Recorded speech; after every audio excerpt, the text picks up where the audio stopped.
Hi, so today we're going to be going over a MacBook Air board that does not have a working keyboard or trackpad, where I very stupidly did one of the dumbest things that you can do as a component level repair technician, and I listened to the customer. So this came in with not fix my board, this came in with replace the trackpad connector. Why in God's name I did that is beyond me. Maybe it's because it's 1 in the morning and I just wanted to resign myself to the idea that if I just did what was asked of me, that my life would be simple. But that is asking way too much.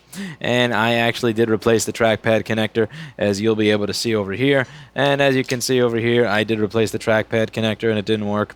And I also did another monkey see monkey do stupid thing, which is I was saying, oh look, this looks bad. Because this looks bad, let me just run a wire where it looks bad instead of actually using my damn brain.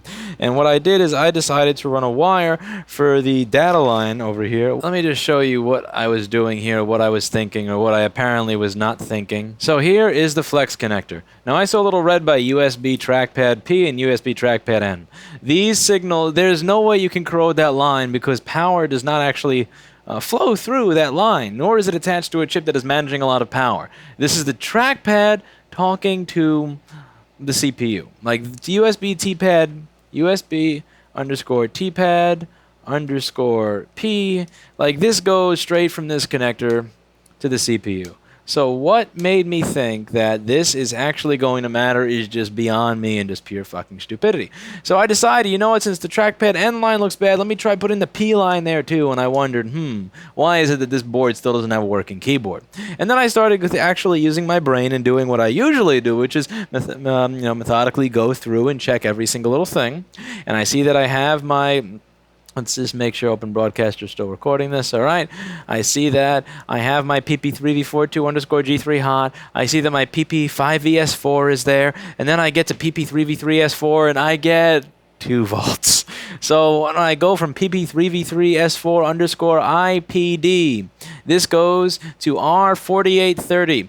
And then I go on my board view and I see R4830. And then I go on my multimeter to R4830, which is supposed to be a 0 ohm resistor. And when I measure that supposedly 0 ohm resistor, I get... It's just measure here so that you can see just how stupid I am. And on that 0 ohm resistor, I get 900 kilo ohms. Of course I have 2 volts. What a fucking idiot I am. So what I'm going to do here is I'm going to replace that. And we'll see what I get at that point. This pop filter kept falling off the microphone, so I washed it as nicely as I could. Some soap, water, alcohol, and then I actually decided to use a rubber band here. So I have a rubber band going around it over and over again that was also clean so that it won't come off. This is the best sounding microphone that I have ever used. It is a headphone microphone, and it is by far the ugliest because of what I've done to it. So the way I've bent the wireframe back into place is silly to make it fit. And also what I've done to make this little makeshift pop filter here, because those are pop filters I got for the Shure SM35, it looks silly. But do you think I care what it looks like when it sounds like this? Like, this is the old mic. It looks more professional. It looks like it costs more. It looks like it sounds better. And let me tell you something, it don't. Again, like I'm not kidding when I tell you every single video had a good 10 minutes. A good 10 minutes of effort of me put in just trying to make it sound like I'm not underwater. And very often, very often, I failed. And I sounded like I was underwater, which is just BS. And then you also had the proximity effect bullshit. So, I mean, I know this is an omnidirectional mic, and omnidirectional mics pick up noise around me, but let's face it, the other mic kind of picked up the noise that was around me as well. So what I really like here is that this microphone, at the very least, I don't have to worry about, oh, I moved a little bit. Now it sounds totally different. Or, oh, I put the mic in this position, so now I sound like I'm underwater and all that other... And then there's the proximity effect, which is just really annoying. Like, who wants to deal with proximity effect? And, proximity effect sucks. Not just proximity, actually, that was what I was saying. It was the plosives. The plosives are what really just start to get irritating after a while. I hate plosives. And you don't get plosives with this microphone because it's a nice microphone. I use the some plugin. I forget the name of it off the top of my head, but you pretty much select a region of noise, and you say, okay, learn this region, learn this type of noise, and then it gets rid of it. So I'll usually find a place where I have the air filter and the HAKKO and all that shit going, and then I just go from there, and I just tell it to delete it. So I don't actually have a 0 ohm resistor, and I actually ran out of 0402 fuses since I very rarely use them. So I'm just going to take a backlight fuse off of one of these older motherboards and put it there, because a fuse is pretty much a 0 ohm resistor. I could just use a solder blob, but I feel kind of dirty doing that, so I'll put a backlight fuse there. I'm pretty sure a backlight fuse is going to be better than a 900 kilo ohm resistor when...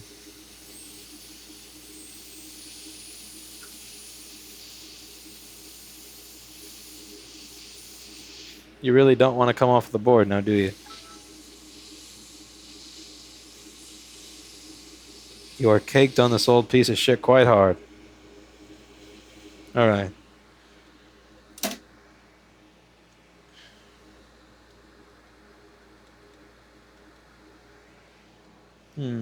Alright, so let's get the camera adjusted here.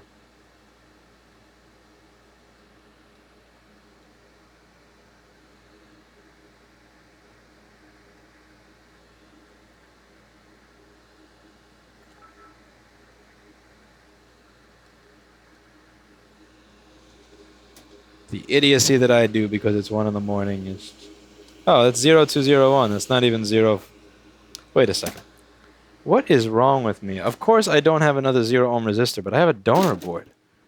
My God, I'm not using my brain this evening. What is wrong with me? Alright, donor board. Here we go. And we're going to take a 0 ohm resistor off of this identical donor board. I can't believe I was actually looking through spools to find components. How unlike me. We're going to yoink this off of another board.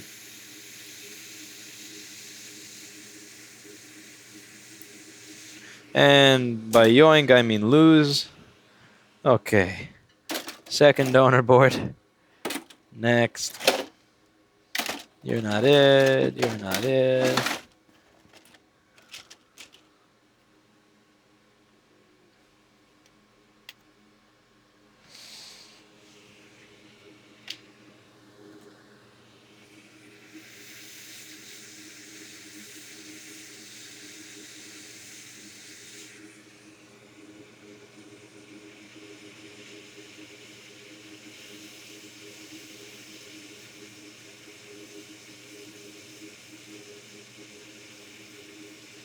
Fuck. My soldering goes to shit at 1 in the morning. My soldering is usually shit regardless, but particularly crap at 1 in the morning. Alrighty, let's see how this thing actually works now. So, okay, this is a board that was brought board only. I'm going to try one of these test housings. Lovely Ascentec test housings. Let's plug this in and see what we get on the keyboard.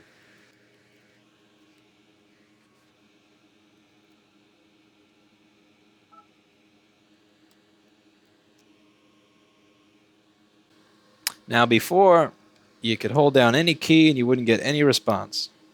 Let's see what I get now. So I'm going to turn this thing on. I'm going to hold down the Option key.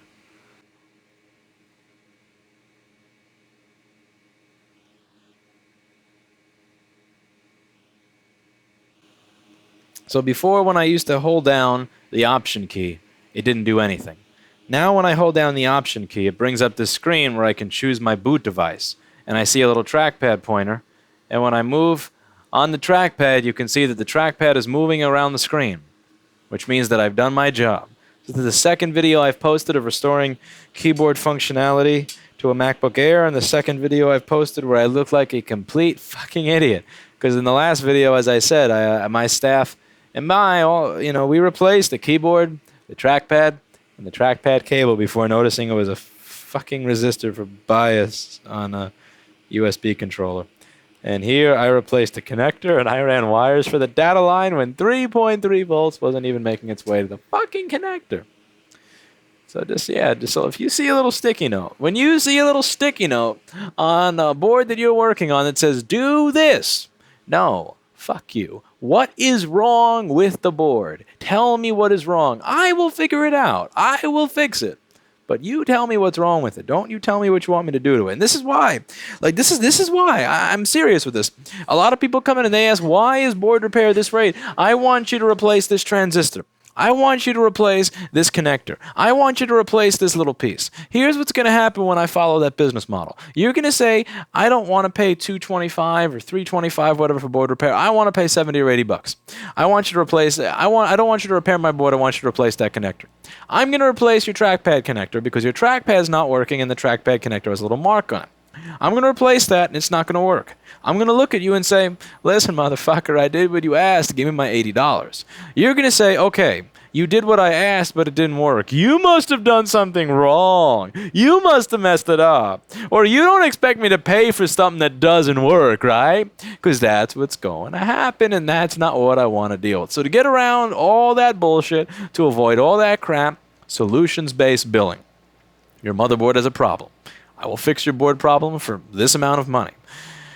I don't care if that's a board where it's not really worth it. I don't care if that's a board that's worth $20. If it's a board that's worth $20, don't pay me $225 to fix it. Go on eBay, buy yourself a $20 one, and GTFO. I'll even tell you it's not worth it. But I am not getting into this crap where I'm replacing just what you tell me to replace. Because when I do what you tell me, and then I do that for the discount, I replace that LCD connector and you still don't have a picture on the screen, I could be charging you $5 for that LCD connector. You're not going to want to pay the $5 if it doesn't work. You can say whatever you want. You can say, well, you can give me all the reasons in the world that you think that's what needs to be replaced. You can tell me all the reasons in the world why you think I should do what you want.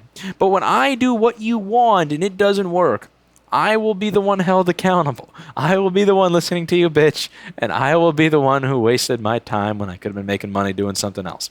And this is something that you have to realize in the tech profession.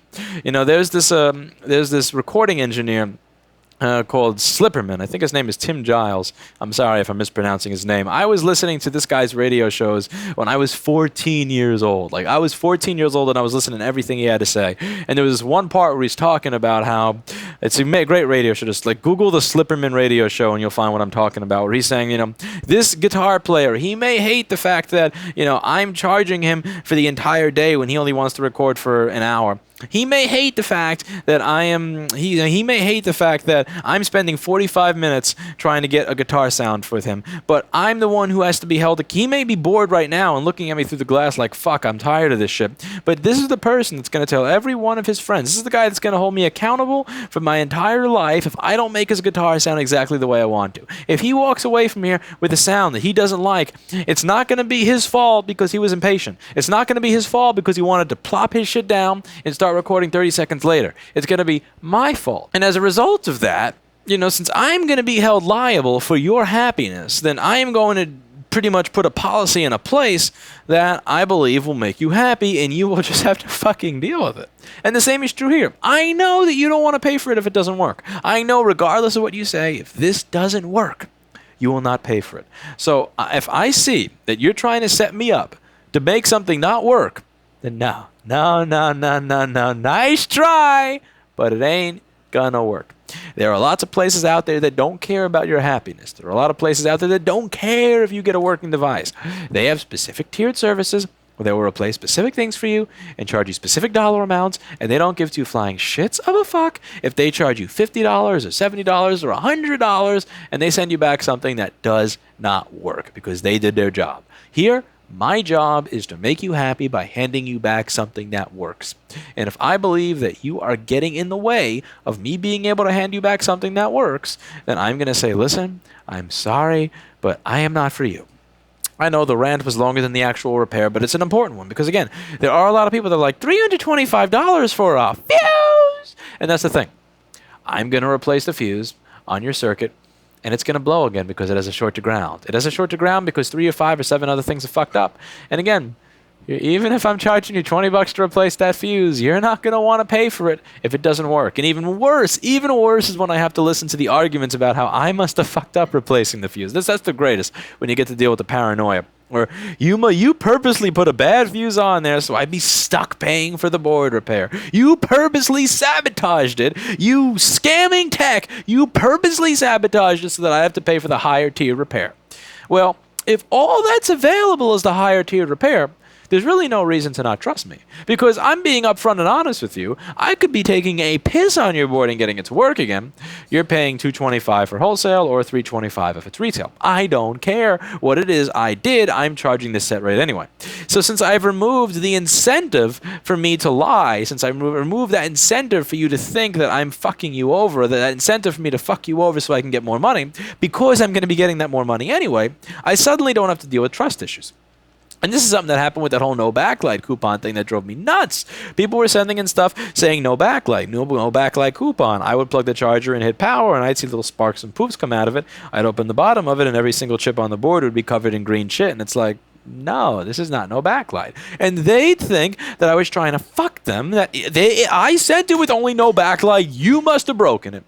It had nothing to do with like the 2 liters of Coca-Cola that you spilled in it that's been corroding the backlight circuit and everything around it for the past 3 weeks before you sent it here. That has nothing to do with it. It must be me.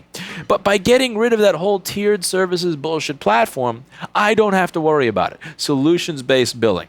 You have a problem with this. Here is the set rate to fix it. It doesn't matter what I do. It don't matter if I spend 2 hours of my time on it and I don't fix it, you don't pay. It doesn't matter if I spend 20 seconds of my time on it and I pee on it and my pee removes the corrosion and now it works. $225. You know, that's all I got to say there. Solutions-based billing. I'm very, very glad that this is a person that I know, that I get along with, that would not in a million years say, hey, it's just a connector. Can you do it for $20? I'm very glad that he knows better. Very glad that we get along, so I don't have to deal with that shit. But still, just something to watch out for, because it's going to happen to you across all industries, across all fields. There is a version of that everywhere. All right, so today I want to talk a little bit about the amount of time that people, mostly entrepreneurs, claim they're working. So many entrepreneurs claim, like, I work 50 hours a week, I work 70 hours a week, I work 100 hours a week. And the reality is that a lot of you people who claim that you do all that work in a week, you're full of shit. You really are. And it's not even that you're lying to me that bothers me, it's that you're lying to yourself that bothers me. So I'll see a lot of these people and they'll talk about how many hours a week they work. And I want to talk about how claiming that you work so much is not only a lie to yourself, but it also harms yourself, it harms your business, and it harms your life. So you say that you work 100 hours a week. So the first thing that I notice from a lot of people is this. They'll go to work and they'll spend a half hour talking to the receptionist or the person who sits up front. It may be about business, or it may just be gossip about new business and new ideas. You call that work. I call that a half hour of wasted time. Then you'll go out and you'll decide, okay, I did a half hour of work and I just got to work. It's time for breakfast. I earned it. You'll spend an hour out somewhere getting breakfast. And you may be researching other businesses on your phone by Googling them or checking their Twitter. You call that work. I call that dicking around on Twitter and blogs. And that's, again, another hour. See, that's an hour and a half that you called work that I would call crap. Because really, what did you accomplish in that hour and a half? You may have shown up to work, you may feel like you're working, but what have you done that is going to bring you money right now? What have you done that's going to directly allow you to bill somebody? Or what have you done right now that's actually going to bring you money into the future? Nothing. And then you'll sit down at your desk, and then you may actually start working. So for 1 or 2 or 3 hours, you may put an honest to God's good effort into doing whatever it is your job is, or building whatever it is that you want to build at your business. And then you'll walk back up front again and you'll start talking to other people, or then maybe you'll take a phone call, or then maybe again you'll just start dicking around on the internet again. And that's another thing. A lot of people, like, they dick around on social media and they call it work, when in reality they are not working at all. And it is one of the things that just kills me about this idea of the social media manager and how social media management is actually a job, because you've actually created a job that's $35,000 to $40,000 a year, where it's pretty much, we're going to give you $40,000 a year to dick around on the internet. Make 1 or 2 snarky tweets a day, which takes you 5 minutes to do, but spend the other 6 or 7, 8 hours of your day dicking around on the internet. That's what that comes down to for a lot of people. And the other thing I want to talk about here with people who think that they are constantly working, I want you to actually look at what it is you're getting done. Make a list of specific tasks of things that you need to do, and actually try to go through them in a specific manner, and you will notice just how much time you make. I make these lists for myself all the time. Let's see if I have any that come up here in Notepad++, which I often use as my task manager. I don't, I don't particularly... Let's see. Like, here's just a basic, silly, stupid example of one of the things I've done. Like 5:20, ultrasonic this machine. 5:45, ultrasonic this machine. 6 o'clock, check the Wi-Fi circuitry on this MacBook Air.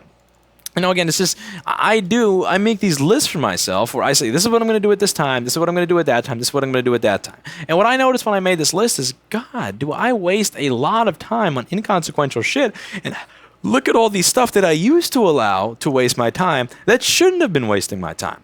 So if you make a list like this for yourself, you're going to realize, wow, I spent 3 hours on this one thing. What in God's name is wrong here? And one of the problems that I notice with other people is they feel like they're working. They'll talk while they're working. They'll say, oh, these aren't as sharp as they used to be. Let me find new tweezers. Actually, do I really want these tweezers? Let me see what other people talk about with tweezers. So they'll Google this brand of tweezers. And then they'll Google this versus WeHa tweezers. And they'll see a post on the forum. And they'll register on the forum. And then they'll start talking on the forum and looking through the forum and introducing themselves on the forum. And man, what started out as let me replace the filter on this iPad turns into a 3-hour fucking unnecessary waste of time. And people, there's just this concept of time management that people don't get. But the thing is, you may have wasted 3 or 5 hours on each job that you did that day because you just allowed yourself to veer off topic into this bullshit because you don't have a schedule. But the problem is you actually called that work. And that's the problem. When you say, I work 60 hours a week, 80 hours a week, 100 hours a week, if you spend 2 hours dicking around on a forum on the internet because you just decided that these tweezers don't feel the way they did before, that's not work. Work is when you sit down and you make a systematic list of every single little thing that you plan to do in the specific time frame, and then you go out there and you get it done. And if something comes up, you're like, you know what? Fuck it. I'm going to live with this right now, but I'm going to put at the end of my list for the day, find new tweezer. What this does is it allows you to actually get a lot done over the course of a day. Again, at my business, I am the only one fixing boards. I have boards coming in from the East Village. I have boards coming in from other parts of Manhattan. I have boards coming in from Germany. I have machines coming in from all parts of the world, and I am the only one working on them. And every single one of them, well, 99% of them get an update in a fair amount of time. I'm not going to say all of them because that would just be a lie. But 99% of them get updated in a fair, reasonable amount of time based on their problem. I have the time to call and tell people how things are going, whether or not it's a clusterfuck, whether or not it's done. I have the time to manage my business. I have the time to grow my business. I have the time to clean around my business and make sure it doesn't become a mess. And all of that happens because I have a very strict schedule for what I'm doing over the course of my day. And the other thing that you need to realize is that if you're actually spending 60 or 80 or 100 hours a week working, is that you're probably tired a lot of the time and you're probably working like a zombie. And this is another thing with the people who are like, I work 60 hours a week, I work 80 hours a week as a badge of pride. Look at all the work I do. I spend 17 hours a day at the office working on the network today. I spend 10 hours today in the microscope. Yeah, I work all the time. And I don't care how many hours you claim you spend working. What I care about, the metric that I look at, is what did you get done today? What did you get done? How much of a mess is your business? How much of a mess is your life? This is what actually matters, and this is what nobody gives a fuck how many hours you work. If I give this customer back their board in 3 pieces, I can tell them I worked on it for 80 hours. They're going to want to put a bullet through my brain. If I give them back this board working within 2 hours, I could tell them that I worked on it for seconds. They don't care. It doesn't matter. Nobody cares how much time you spend working on a project. What they care about are the results of that project. And the results of the project are often going to be based on how well rested you are, on how well your brain is working. So while you may be bragging as an entrepreneur, as a startup person, that you work 80 hours a week, I'm bragging about the fact that I spend 3 hours today actually working. But you know what I did during those 3 hours that I was actually working that you weren't? What I did is that I got a lot of real good good work done. I came in and I had a little stack on my desk of all these boards, and I just defeated them. And then I have things I have to do for my website. I just got them done. And then I had something that I wanted to add, or some picture I wanted to add, or something to the side, or some organizational thing at work that I wanted to make better, or some project for some other company that I have to write a proposal for, and I just get it done. And then I leave. And what happens as a result of this is all the work that I do is good, honest work. All the work that I do is stuff that is not going to cause me more hassle in the future.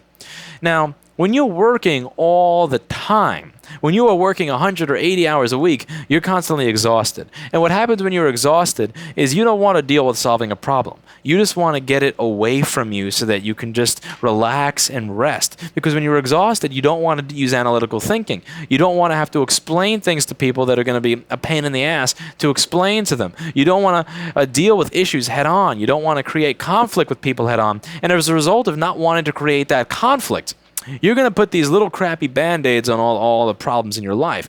You're going to not deal with the situation head on and actually fix what's wrong. So as a result of not actually implementing a proper solution, you're going to hear back from that one person or from that company, or that employee is going to continue fucking something up because you don't have the energy in you to talk to them and say, listen, you've been screwing this up for this amount of time. Here are the examples of what you've screwed up. I want you to try doing it this way so that we don't have to deal with people getting angry anymore. Do you understand? Okay, you don't understand. Okay, let me teach you how to do this properly so that we never have to deal with this again. That may be a half hour. That's a half hour that you're not going to want to spend if you're at the end of 80 hours at work.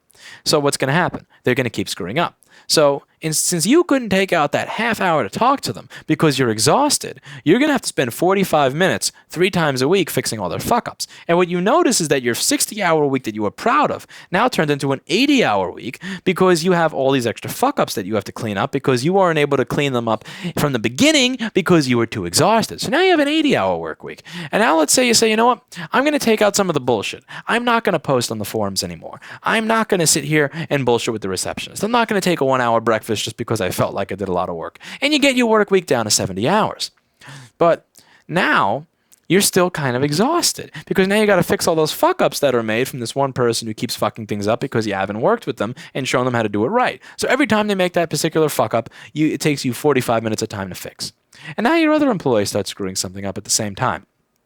Now you're right back up to maybe 75 hours. And now you don't have time to talk to the first one because you got to deal with the second person's screw up. And right before you're just about to talk to the second person about their screw up, you screw something up because you're exhausted. And now that you screwed something up, it's going to take you maybe 2 hours to fix that. And then the 2 hours that you're working on fixing that one thing that you screwed up now because you're exhausted, the employee that's created, this new employee that's creating screw ups is creating 1 hour screw ups because they're creating screw ups on projects, not just on general device repair. And so then you say, you know what? Okay, I'm going to take out this other thing that I do at work, and I'm going to spend less time on this, that, and the other, and I'm just going to focus on fixing all these other fuck-ups. You create this little wheel. I know I'm long-winded in how I'm explaining everything, but you've kind of created this loop, this feedback loop, where you're taking away the unnecessary parts of your business, so you have more time to deal with the clusterfucks that resulted from you having unnecessary fluff and crap in your workday to begin with.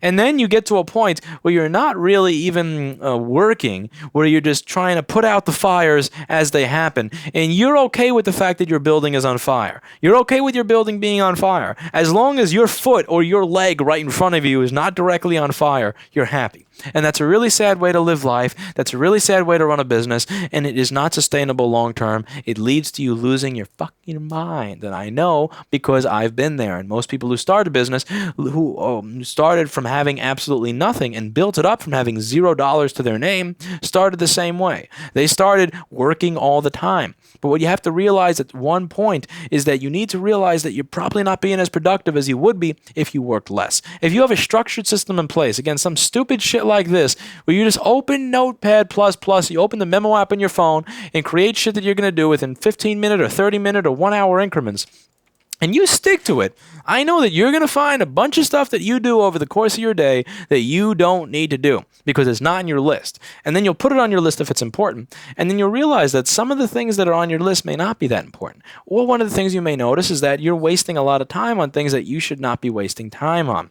So what I'm trying to say here is, don't take pride in working 60 or 80 or 100 hours a week, because all those people that are working 60, 80, 100-hour weeks, for the most part, they're not getting anything done. They're just chasing fires and putting out fires and constantly dealing with this little mess that's right in front of them because they weren't able to actually put a stop to it in the beginning. And then it's a really helpless, disgusting, miserable fucking feeling to have when you feel like there's nothing that can go right, when you feel like nothing you do is ever good enough, when you feel like there's every single time you try to solve a problem that it's not going to end right because you just have to pick up the phone to put out another fire, or you have to take another job back in to put out another fire, or you have to deal with an employee that is creating a fire while you're putting out the other employee's fire. Like, I'm telling you, if you think that having an 80-hour work week is good, think again. If you think that you're actually working when you say I work 100 hours a week, think again. You're probably not. Again, like there was one employee that I had a long time ago. He would be here all day, and he seemed to kind of not really like the fact that I would come to work a lot at 3 or 4 o'clock in the afternoon, and then I would leave at 7. But you know what happened when I came in at 3 or 4 in the afternoon? I'd have a stack of 7 boards in my desk. They would be done by 7 o'clock. And at 6:30 or 7 o'clock, I noticed that my brain was kind of starting to turn into mush. And instead of staying here and then creating issues with the boards that I'm working on that will cause them to come back for warranty, or staying really late, which would cause me to wake up late the next day, which would cause me to feel discombobulated, which would feel me to not do my job right at work, which would then cause me to take longer at work, which would then cause me to have a longer work week, which would cause more stress, which would cause me to not come to work on time and work properly and just fuck everything up. I just decided, you know what? It's 6:30 or 7. I'm gone. And that model really, really worked very well. And you didn't seem to like that model very much or really understand why I did it. But the reason I did it is because, again, doing a lot of work or working hard has absolutely nothing to do with the amount of time that you spend sitting in the chair. It has nothing to do with the amount of time you spend thinking about your business. It has to do with what you get done with the time that is available to you. And if you make efficient use of the time that is available to you, then you're going to get a lot done with your business.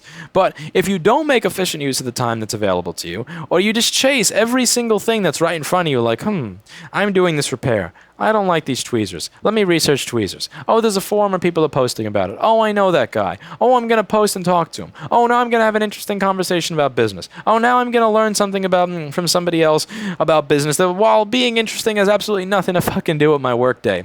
Oh, look, I got nothing done on my work pile. Oh, look, I got 1 or 2 things done on the pile of 100 things I got to get done.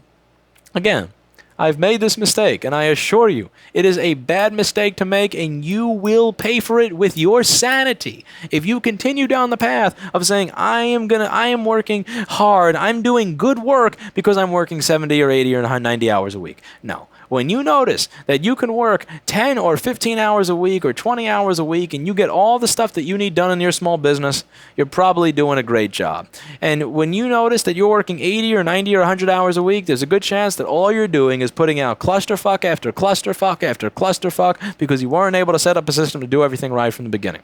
If you create a system that allows you to do everything right in the beginning, or if you at the very least acknowledge problems as they arise in the beginning, instead of just making up excuses as to why those problems are okay, you'll be fine.